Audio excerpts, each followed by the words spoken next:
So guys last lecture के बाद above coordinate में लोकस के कुछ अच्छे सवाल करते हैं, कुछ अच्छी बातें सीखते हैं लोकस की। देखो, लोकस के बारे में तुम्हें इतना जानना होता है कि लोकस क्या होता है, कैसे होता है। इसको तो तुम ऐसे समझो कि कैसे तुम मतलब किसी भी जैसे मतलब तुम एक कैसे मैं बताऊं, जैसे देखो इसको मैं ऐसे लेता हूँ, इसको मैं ऐसे फेंक दिया, तो ये अगर स्लो मोशन में देखो तुम तो ये कुछ ऐसे ऐसे ऐसे ऐसे ऐसे ऐसे गया होगा। तो इसका जो यहाँ से यहाँ तक का जो पाथ होगा इसको हम लोकस कहते हैं, पथ बिंदु। मतलब जैसे मैं अगर बोलूँ कि मुझे उन सारे पॉइंट्स का लोकस बताओ, या फिर उन सारे पॉइंट्स का locus is the address of point, किसी का एड्रेस पूछ सकते हो।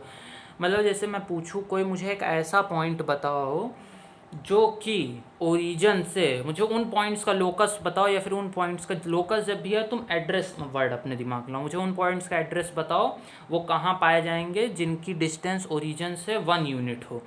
तो 1 यूनिट का मतलब ये होता है 1 यूनिट 1 यूनिट 1 यूनिट 1 यूनिट, लेकिन यहाँ पे भी 1 यूनिट हो सकता है, यहाँ पे भी। तो मैं जनरल कहीं पे भी कोई पॉइंट मान लेता हूँ एक्स कॉमा वाई, और ये x comma y real numbers होंगे और ये सारे पॉइंट्स को डिनोट करेंगे जिनका मतलब लोग जिनकी डिस्टेंस ओरिजिन से 1 यूनिट होगी। तो क्या मैं ऐसा लिख सकता हूँ कि x square plus y square बराबर 1 स्क्वायर। डिस्टेंस फार्मूला सिंपली लगाया, तो ये क्या रिप्रेजेंट कर रहा है, ये एक सर्किल की इक्वेशन है। तो एक सर्किल के पॉइंट्स या फिर एक सर्किल जिसका रेडियस 1 हो उस पे पाए जाने वाले सारे पॉइंट्स इस लोकस को रिप्रेजेंट करेंगे। तो मतलब उन सारे पॉइंट्स का एड्रेस एक सर्किल पे होगा। तो लोकस में बस खाली दिमाग लगाना रहता है और इसी तरह तुमको ढूंढना रहता है कि वो पॉइंट्स कहाँ पाए जाएंगे और उसको मतलब क्या इक्वेशन ऐसी जनरल बताओ जो सब पॉइंट्स सेटिस्फाई कर रहे होंगे। ठीक है, तो आओ चलो आगे बढ़ते हैं, है ना। तो लोकस में तुम्हें मतलब इसी तरह देखना होता है, तुम थोड़ी प्रैक्टिस करोगे तो तुम समझ जाओगे, क्योंकि लोकस के सवाल टफ भी बन सकते हैं और बहुत इजी भी बन सकते हैं। तो आओ चलो प्रैक्टिस की जाए थोड़ी लोकस के सवालों पे। देखो सबसे पहले फाइंड लोकस करो तुम। देखो ये सवाल क्या दिया गया है, ये एक लाइन दी गई है x cos alpha plus y sine alpha बराबर ए, और एक दिया गया एक्स साइन अल्फा, ये माइनस वाई कॉस अल्फा बराबर बी। अब देखो ये इस लाइन के ये एक लाइन ऐसे, ये एक लाइन ऐसे, लेकिन यहाँ पे अल्फा जो है वो एक पैरामीटर है, वो बदलता रहेगा। तो अल्फा को बदलें, लेकिन हमें ऐसा मतलब लोकस चाहिए कि हर इसके पॉइंट ऑफ इंटरसेक्शन भी बदलेंगे अल्फा को बदलने पर हम ऐसा कुछ करें कि अल्फा को हम बदलें तो पॉइंट्स बदलेंगे। मान लो ऐसे ऐसे अल्फा बदल रहा था तो पॉइंट ऑफ इंटरसेक्शन इस कर्व पे आ रहा है, तो ये कर्व उन पॉइंट ऑफ इंटरसेक्शन का लोकस होगा। जैसे जैसे अल्फा बदलेगा पॉइंट ऑफ इंटरसेक्शन बदलेंगे। तो find LOCUS locus of PT of intersection, point of intersection का लोकस फाइंड करो इन दोनों लाइंस का L1 L2। और एक बात सुनो, अगर उसमें मत पढ़ना, जब भी तुम्हें कभी इस तरह दिया जाए ना तो एक बात हरदम ध्यान रखना कि जब भी ट्रिग्नोमेट्री का कुछ सवाल आए तो तुम्हें ट्रिग्नोमेट्री की आइडेंटिटी देखो, लोकस में कभी भी वेरिएबल चीज नहीं आएगी, ये याद रखना हरदम। Locus will always depend on x and y. Locus में एक्स और वाई आएगा, कॉस अल्फा बिल्कुल नहीं आना चाहिए। तुम्हें कॉस अल्फा को एलिमिनेट करना पड़ेगा किसी तरह से। तो अब ये तुम सोचो कि तुम कॉस अल्फा को कैसे एलिमिनेट करते हो। देखो तुम्हें कहीं sine square alpha plus cos square alpha बनाना पड़ेगा, तो सोचो कैसे कैसे बना सकते हो sine square alpha plus cos square alpha.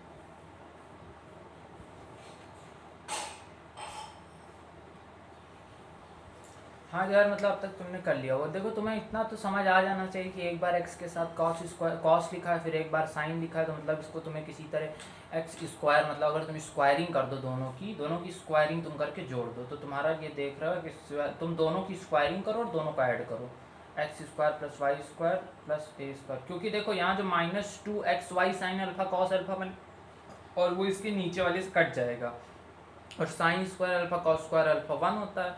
तो ये तुम्हारा जो कर्व की इक्वेशन आएगी वो लोकस की, जहाँ पे पॉइंट ऑफ इंटरसेक्शन तुम्हारे मिल रहे होंगे। तो यही होता है लोकस। मैं धीरे धीरे आगे मतलब मैं देता रहूँगा जैसे जैसे हम कोनिंग में आगे बढ़ेंगे। लोकस एक दिन का टॉपिक नहीं, कई दिन का। तो मैंने थोड़ा एक बेसिक आइडिया दे दिया है कि लोकस क्या होता है और लोकस को कैसे डिस्कस करा जाता है ना। तो यहाँ तक की सारी बातें हो गई। तो ये हमारा मतलब बेसिक जो होता है हमारा एक माहौल बनाना कोऑर्डिनेट का, वो हमने बना दिया है कि माहौल कैसे बना है कोऑर्डिनेट का। 2 लेक्चर में हमने माहौल बना दिया है। अब हम लाइन से आगे बढ़ेंगे, और लाइन से पहले हम स्लोप के बारे में डिस्कस करेंगे कि स्लोप क्या होती है। तो देखो ध्यान से, जैसे ये एक्सिस है, ये एक लाइन गई, तो लाइन अगर एक्सिस से ऐसे लेते हैं थीटा, ऐसे एंटी क्लॉकवाइज थीटा, तो ये जो tan थीटा होता है ये किसी लाइन का स्लोप होता है, m से रिप्रेजेंट किया जाता है ना। अब अगर इसको तुम ऐसे मानो, ऐसे ले लो, 2 ट्राइंगल ले लो, यहाँ पे पॉइंट मान लो x1 x2 y2 मान लो, और यहाँ पे पॉइंट मान लो x1 y1 मान लो। तो तुम एक चीज़ लिख सकते हो, tan थीटा बराबर क्या तुम लिख सकते हो, tan थीटा बराबर तुम ये जरूर लिख पाओगे tan थीटा बराबर कि y2 minus y1 upon x2 minus x1। ये तुम ज़रूर लिख सकते हो भाई। x2 ये पूरी डिस्टेंस, x1 यहाँ की डिस्टेंस, तो ये डिस्टेंस है, और अगर ये थीटा है तो ये भी थीटा होगा इस छोटे ट्राइंगल में। तो ये एक और स्लोप का फॉर्मूला आ जाता है, हम लोग मतलब इसको देखेंगे। अब अगर मतलब x एक्सिस के पैरेलल है अगर कोई तुम्हारी लाइन, अगर तुम्हारी कोई लाइन x एक्सिस के पैरेलल है तो स्लोप जो होगी तुम्हारी वो 0 होगी, और y एक्सिस के पैरेलल है तुम्हारी जो स्लोप होगी वो कह लो इन्फिनिटी होगी या फिर नॉट डिफाइंड। क्योंकि अगर यही थीटा है तो यही थीटा जब ऐसे और ऐसे लाइन, तो ये थीटा 0, और अगर ऐसे खड़ा हो गया पूरा थीटा तो ये 90, और tan 90 डिफाइंड ही नहीं होता है ना। तो अब और एक चीज़ समझो, अगर कोई 3 पॉइंट्स तुम्हारे A B, C 3 पॉइंट्स हैं तुम्हारे पास, और ये तीनों कोलिनियर हैं। देखो हर बातें तुम कोऑर्डिनेट में लिंक कर करके सीखोगे। जैसे कोलिनियरिटी की तुम एक और चीज़ सीख रहे हो, जहाँ तुमने कोलिनियरिटी नोट किया हो वहाँ तुम इसको फिर लिख सकते हो कि कोलिनियरिटी अब कैसे डिफाइंड होगी। एक और मेथड होता है हमारे पास। तो अगर 3 पॉइंट तुम्हारे कोलिनियर हैं तो जो AB की स्लोप होगी वही BC की स्लोप होगी। मतलब अगर जैसे मान लो ये 3 पॉइंट एक लाइन में है A B C, तो ये एक ही लाइन है ना, तो चाहे AB की स्लोप निकालो चाहे BC की स्लोप निकालो, तीनों बराबर आएंगे। ठीक है, तो ये बात हरदम ध्यान रखना कि कोलिनियर पॉइंट्स में ये भी कंडीशन होती है जो सेटिस्फाई करती है कोलिनियरिटी की कंडीशन को।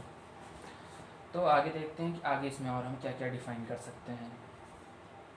ऐसे मतलब बच्चों वाले सवाल नहीं दे रहा हूँ कि तुम परेशान हो।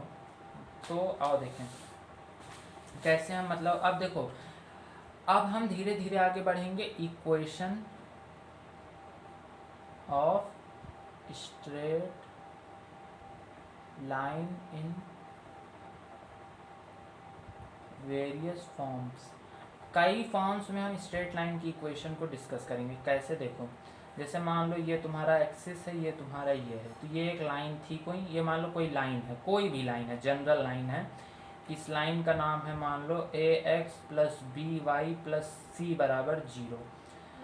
तो ये जो डिस्टेंस होती है ना, इसको हम कहते हैं इंटरसेप्ट,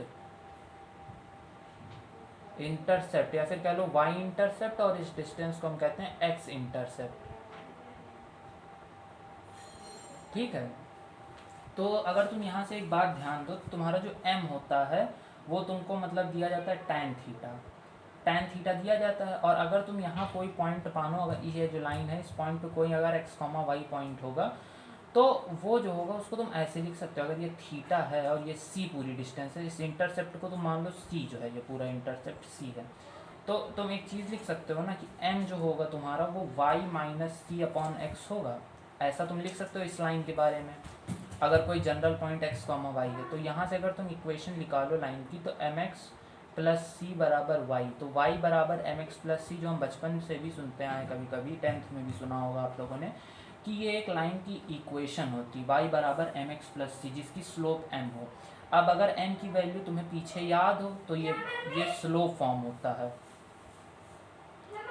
अब एक होता है slope point form, y2 minus y one upon x2 minus x1, ये m ही की वैल्यू अभी पीछे निकाली थी हमने, प्लस c, ये होता है तुम्हारा point slope point form, point form कह लो या फिर स्लोप फॉर्म कह लो, किसी भी फॉर्म में निकाल लो तुम, कोई दिक्कत नहीं है, ठीक है। तो इसमें उतनी दिक्कत नहीं आनी चाहिए तुमको।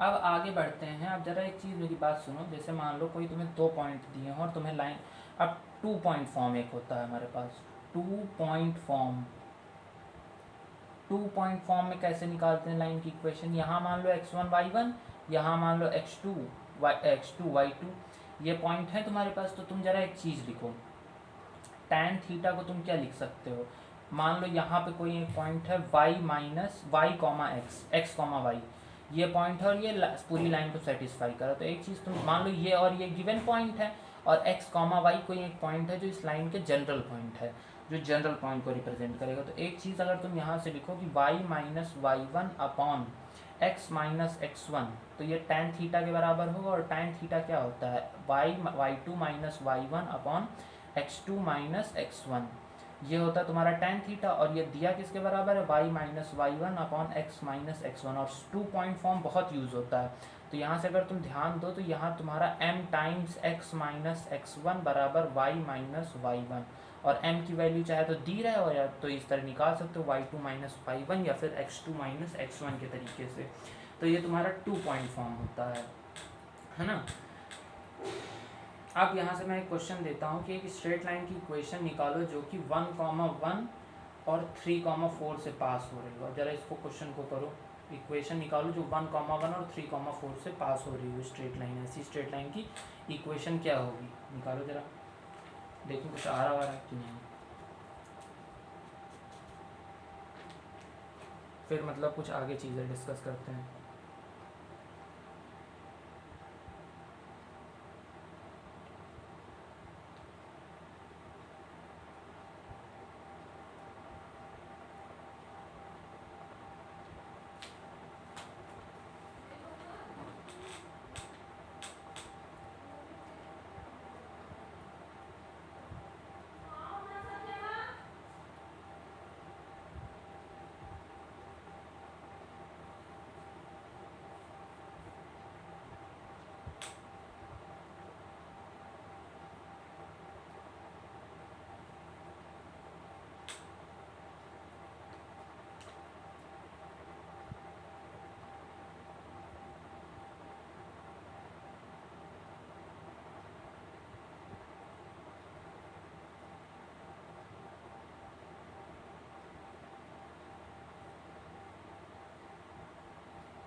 यार अभी तक मतलब तुमने निकाल ली होगी, इतनी कोई टफ नहीं सवाल था, वही सिंपली फार्मूला लगाना था और तुम्हारा आंसर आ जाना चाहिए। तो इसका आंसर अगर मैं बताऊं, तुम्हारा आना है 3x माइनस 2y माइनस 1 बराबर 0, ये तुम्हारा इस लाइन का आंसर रहेगा। अब और कुछ अच्छा क्वेश्चन एक डिस्कस करते हैं। देखो एक लाइन है L जो कि तुम्हें दी गई y बराबर x प्लस 1 नाम से, ठीक, x माइनस 1 कर लो, x माइनस 1 नाम से दी गई है। अब ये लाइन तुम्हारी जो है, इसको मैंने, ये कुछ थी लाइन, ऐसे एक लाइन थी, इसको मैंने तुम्हारा जो है 15 डिग्री क्लॉकवाइज डायरेक्शन में घुमा दिया, रोटेटेड 15 डिग्री क्लॉकवाइज घुमा दिया। Find equation of new line, नई लाइन की इक्वेशन निकालो तुम।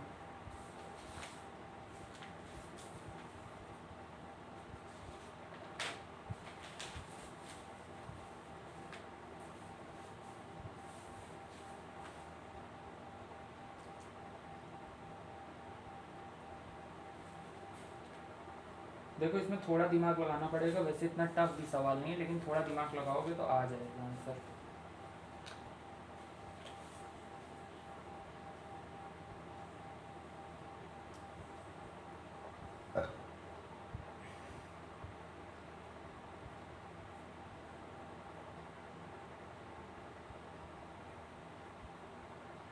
तो ये सवाल नोट कर लो, फिर हम नेक्स्ट पेज पे आते हैं और फिर नेक्स्ट पेज में मैं बाकी क्वेश्चन देता हूँ, ठीक है।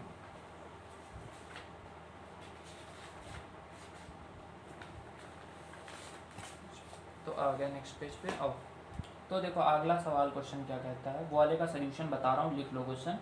3 पॉइंट है, 3,5 है और 6,1 है और 3,8 है। तो मीडियन की इक्वेशन निकालो इस ट्राइंगल के। इस पॉइंट को मान लो ए, इस पॉइंट को मान लो बी, इस पॉइंट को मान लो सी। MEDI मीडियन पासिंग थ्रो ए। अगर ए से पास होने वाली मीडियन की इक्वेशन निकालो, ठीक है। तो ये 2 सवाल करो। और लाइन उस वाले क्वेश्चन में था, लाइन जो थी वो थी y बराबर x-1, इसको 15 डिग्री क्लॉकवाइज घुमाया गया है, रोटेटेड, ठीक, क्लॉकवाइज रोटेट किया गया है। तो इसकी इक्वेशन निकालो।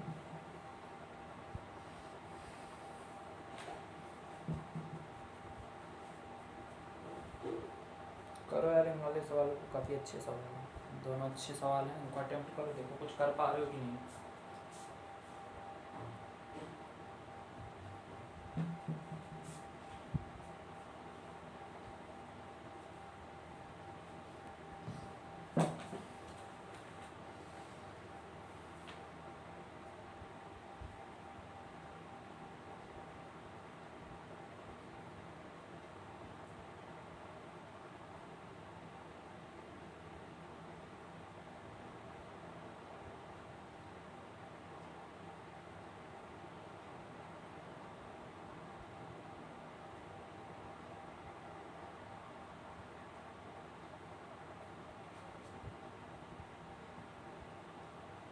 तो यार अब तक तो हो जाना चाहिए। ये वाला मैं बताता हूँ तुम्हें, ये वाला कैसे। देखो कोई लाइन थी तुम्हारे पास, मान लो कुछ ऐसी लाइन थी, ठीक है, ऐसी लाइन थी, और इसी लाइन को तुमने पकड़ के इधर को घुमा दिया, क्लॉकवाइज मतलब इधर को घुमा दिया। तो अब ये कुछ ऐसी हो गई होगी लाइन, ठीक है। इनके बीच को तुमने घुमाया 15 डिग्री था। तो एक चीज़ देखो, m अगर पहले वाले का निकालो तो 45 डिग्री है m1, तो m2 जो आ जाएगा वो 30 डिग्री आएगा, क्योंकि इधर को घुमा दोगे तो 30 डिग्री। तो वो लाइन जो होगी कुछ कुछ ऐसी दिखेगी। tan 30 कितना होता है, 1/√3, तो x/√3 प्लस कोई कांस्टेंट होगा लैम्डा। अब लैम्डा कैसे निकालें, देखो लैम्डा ऐसे निकाल सकते हो कि एक्स एक्सिस को तो ये लाइन सेम ही जगह कट करेगी भाई, एक्स एक्सिस के अबाउट ही घुमाया, तो x बराबर में y बराबर 0 रखो, तो ये पॉइंट तुम्हारा 1,0 रहेगा। अब 1,0 इसको भी सेटिस्फाई करेगा, तो 0 बराबर 1/√3 प्लस लैम्डा, तो लैम्डा बराबर -1/√3 रख दो यहाँ उठा के, लैम्डा की जगह -1/√3, तो आ जाएगा y बराबर x/√3 -1/√3, आंसर तुम्हारा लाइन का। अब अगर तुम्हें मतलब इस वाले क्वेश्चन में दिक्कत आ रही है तो इसमें भी दिक्कत नहीं आनी चाहिए इतनी, कि देखो जैसे तुम्हारे पास कोई पॉइंट था 3,5, ये 6,1 था और ये 3,8 था, इस तरह पॉइंट थे। अब मान लो यहाँ से पास होती हुई मीडियन आई, तो मीडियन जो होती है वो हरदम ट्रायंगल को 2 भागों में बांटती है, अगली साइड को। तो इस पॉइंट से पास होने वाली मीडियन एक ये मिल गई। अब ये क्योंकि इक्वल रेशियो में बटे, तो इस पॉइंट को तुम निकाल सकते हो, 6, 3, 9/2 और 8, 1, 9/2। तो ये दो नो पॉइंट्स हो जाएंगे तुम्हारे पास, 9/2, 9/2 और 3,4। तो तुम 2 पॉइंट फॉर्म से लगा के इक्वेशन निकाल सकते हो, आराम से निकाल लेना इसकी इक्वेशन, तो उतनी दिक्कत नहीं आएगी। चलो आगे बढ़ा जाए, देखा जाए कुछ और चीज़ें क्या कर सकते हैं हम लोग ज़िंदगी में। अच्छा, अब आगे क्वेश्चन कराने से पहले कुछ एक और पॉइंट फॉर्म बता देता हूँ। अब देखो एक होता है तुम्हारे पास डबल इंटरसेप्ट फॉर्म,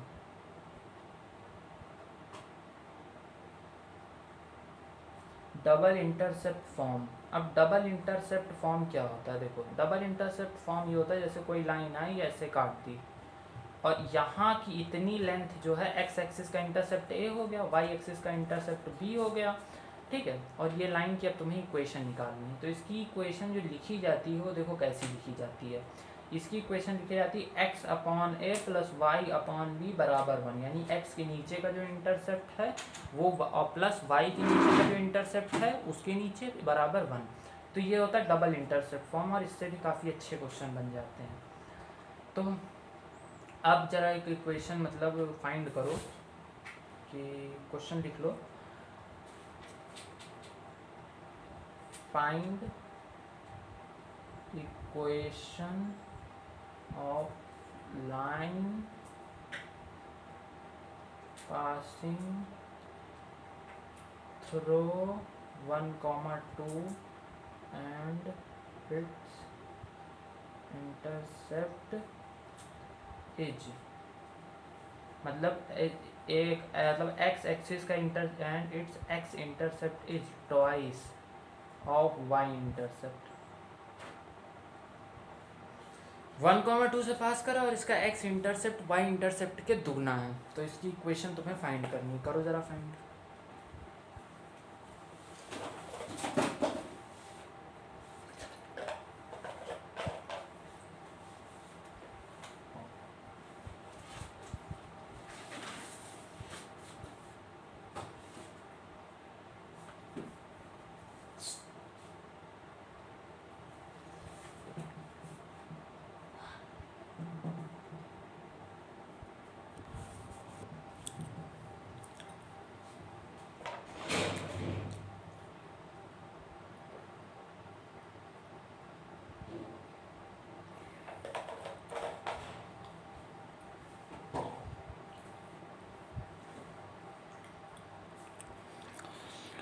है ना। तो देखा जाए कैसे करना है। देखो यहाँ पे क्या बना रहा है, ऐसे ऐसे काट रहा है, 1,2 से पास हो रहा है। यहाँ का जो इंटरसेप्ट है वो कितना है, अगर y का x intercept is twice of, अगर y का x है तो यहाँ का 2x है, तो सिंपल लगाओ यही डबल वाला फॉर्म, x अपॉन x मान लो या फिर k मान लो इसको, यार नहीं तुम x काट दोगे। y x अपॉन के प्लस वाई अपॉन 2k बराबर 1, पॉइंट रखो 1 प्लस 2 1/k प्लस 2/2 के बराबर 1। सॉल्व करो, देखो k की क्या वैल्यू आती है। k की वैल्यू तुम क्या रख दो, k की वैल्यू रख दो यार, तुम जानते हो क्या,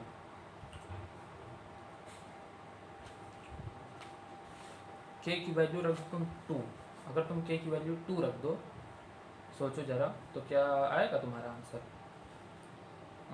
k की वैल्यू अगर तुम 2 रख दो तो 1/2 प्लस 1/2, हाँ तो रख k की वैल्यू तुम 2 रख दो और फिर मतलब सॉल्व कर लो, इक्वेशन आ जाएगी तुम्हारे पास।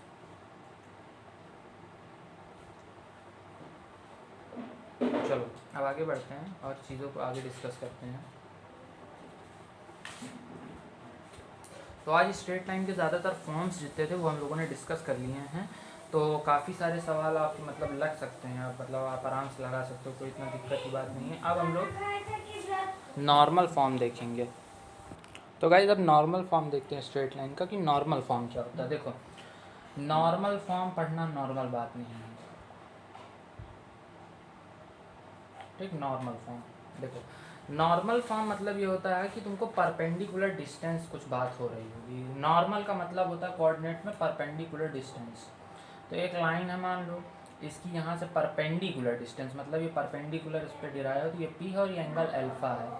तो एक चीज़ ज़रा देखो, वेक्टर अगर पढ़े होगे तो इतना तो अभी तक पता चल ही गया होगा कि ये डिस्टेंस जो होती है कितनी होती है, पी कॉस अल्फा, और ये डिस्टेंस कितनी होती है, पी साइन अल्फा। अभी तक ये तो समझ ही हो गए। तो अब इंटरसेप्ट वाला लगाओ, x/p cos alpha plus y/p sign alpha बराबर 1। तो इसको कैसे लिख सकते हो अब तुम, तो इसको अगर मतलब तुम ध्यान से देखो तो इसको तुम लिख सकते हो,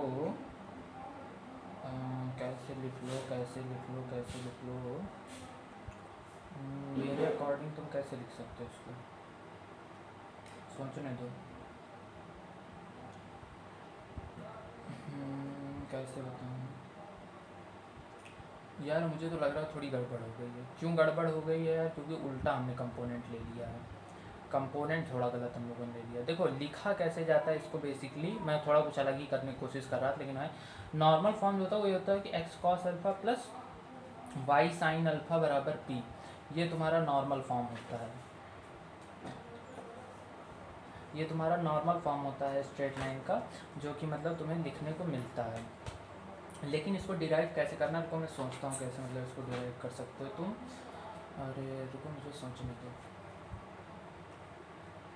यार। देखो ये डिस्टेंस तुम्हारी कितनी होगी, अगर तुम लगाओ ये इक्वेशन, छोड़ो यार, ये होता है नॉर्मल फॉर्म, बस इतना ध्यान रखो, बाकी फालतू की चीज़ों में मत पढ़ो। देखो मैं ही कंफ्यूज हो गया। अब ये जो P होता है ये लाइन पर परपेंडिकुलर लेंथ होती है, P जो होती है परपेंडिकुलर लेंथ होती है ओरिजिन से, ठीक है। और ये तुम्हारा जो होता है थीटा, जो होता है ये होता है थीटा, तुम्हारी लाइन बना रही होती है, तो ये तुम्हारा मतलब नॉर्मल फॉर्म होता है अल्फा। मतलब इसकी फोटो एकदम दिमाग में याद रखना, नहीं तो बहुत गड़बड़ करोगे, समझे। तो एक चीज़ लिख सकते हो, क्वेश्चन लिखो, मैं क्वेश्चन दे रहा हूँ।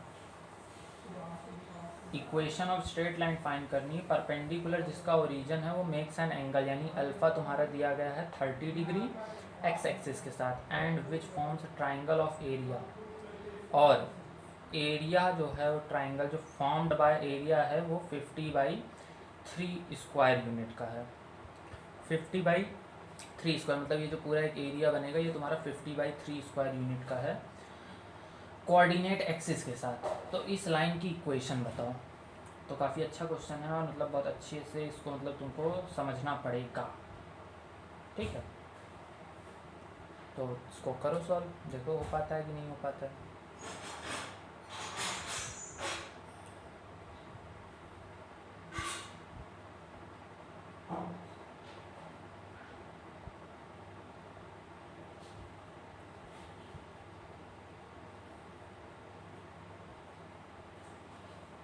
यार ये गलत क्यों हो रहा है, डबल इंटरसेक्ट पॉइंट्स, मुझे ये नहीं समझ आ पा रहा।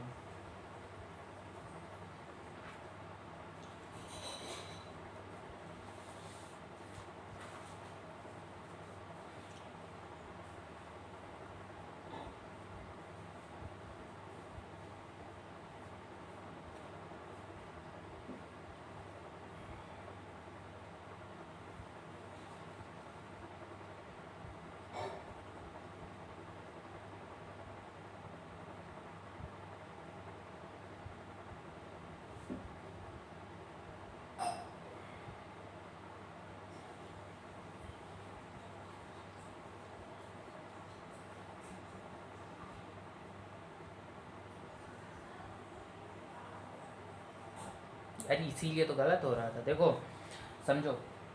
उसको जाने से पहले देखो उसमें भी काम आएगा ये एक्स और वाई, अगर मान लो तुम लेंथ, तो ज़रा तुम एक चीज़ सोचो, अगर तुम कंपोनेंट ना लो, ज़रा तुम सिंपल ट्रिग्नोमेट्री, ज़रा तुम कॉस एल्फा का फॉर्मूला लिखो, तो क्या लिखोगे, परपेंडिकुलर, अगर तुम कॉस एल्फा का फॉर्मूला लिखो तो ये बेस हो जाएगा उसके लिए, और ये मतलब हाइपोटेन्यूस हो जाएगी, तो P/x होगा, तो x की वैल्यू P/cos एल्फा आएगी। उसी तरह y की वैल्यू P/sin अल्फा आएगी। मैं उल्टा कंपोनेंट ले रहा था ना।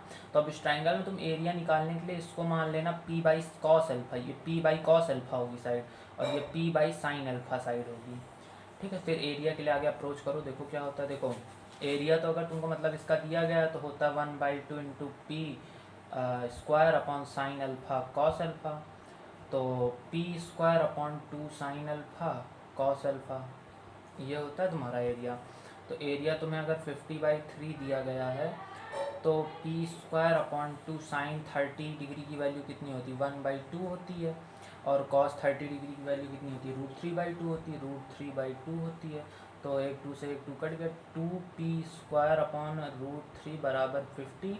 तो p बराबर कितना आ जाएगा 50√3/2, यानी कि p² बराबर लिख सकते हो अंडर रूट, नहीं अंडर रूट के अंदर 25√3, p की वैल्यू इतनी आ जाएगी। और p क्योंकि एक परपेंडिकुलर डिस्टेंस है, डिस्टेंस निगेटिव होती नहीं है, तो p की वैल्यू 25 यही आएगी, प्लस में पॉजिटिव रहेगा। तो अब हमें लिखना क्या है, हमें लिखना लाइन की इक्वेशन। तो लाइन की इक्वेशन लिख सकते हो, x cos अल्फा कितना हो जाएगा, x/2 प्लस वाई, अच्छा x√3/2 प्लस y/2 बराबर 25√3 का टोटल अंडर रूट, यही तुम्हारी इक्वेशन हो जाएगी। सिंपली इसको फाइंड आउट कर सकते थे तुम। चलो आगे बढ़ा जाए, देखा जाए और कैसे क्या होता है। देखो अब हम कुछ रिडक्शंस सीखेंगे कि कैसे क्या रिडक्शन होता है ना। फिर हम आगे बढ़ते हैं, कुछ चीज़ें सीखते हैं कि कैसे मतलब कैसे हम मतलब किसी भी चीज़ को समझ पाते हैं। रिडक्शन मतलब कि एक फॉर्म को दूसरे फॉर्म में कन्वर्ट करना। देखो ये तो तुम्हें प्रैक्टिस के साथ आएगा। जैसे कोई लाइन है, मान लो तुम्हारे पास ax + by + c = 0, और इसको सबसे पहले तुम्हें स्लोप इंटरसेप्ट फॉर्म, यानी कि y बराबर एम एक्स प्लस सी फॉर्म में करना है।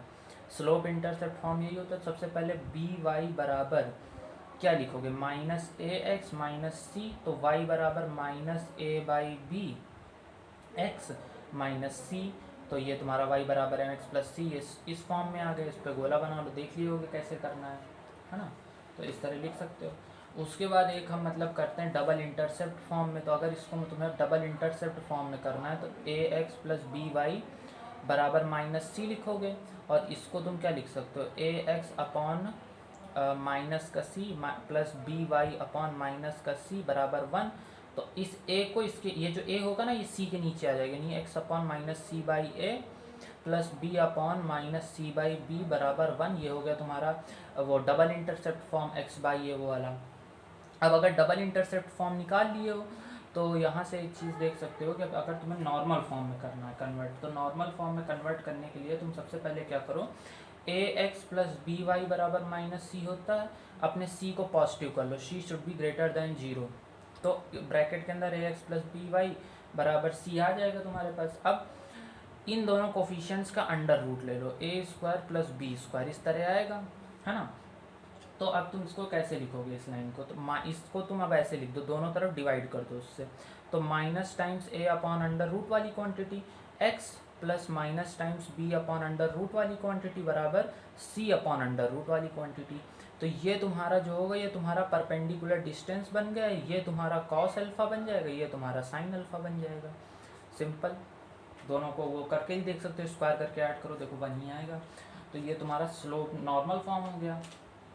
तो यहाँ तो तुम मोटा मोटा चीज़ें सारी सीख चुके हो, अब तुम्हें मतलब उतनी दिक्कत नहीं आएगी, ठीक है। और एक और चीज़ समझ लो, बस जस्ट ये आखिरी चीज़ है, समझ लो कि a x plus b y plus c अगर इस फॉर्म में तुम्हें कहीं लाइन दी जाए तो इस लाइन की स्लोप जो होती है वो माइनस ए बाई बी होती है, ये हरदम ध्यान रखना, ठीक है। बाकी तो तुम सब निकाल ही सकते हो, ईजी रहेगा तुम्हारे लिए, ठीक है। अब यहाँ तक मतलब ये काफ़ी हद तक एक मेजर पार्ट होता है हमारा स्ट्रेट लाइंस का, जो हमने मतलब कवर अभी तक किया है। अब इसके बाद हमारे पास आता है कि दो लाइंस के बीच में तुम एंगल कैसे निकालते हो, तो उसको भी कवर करते हैं, लेकिन उसको हम नेक्स्ट लेक्चर में कवर करेंगे, क्योंकि अब नेक्स्ट में कवर करेंगे। Thank you.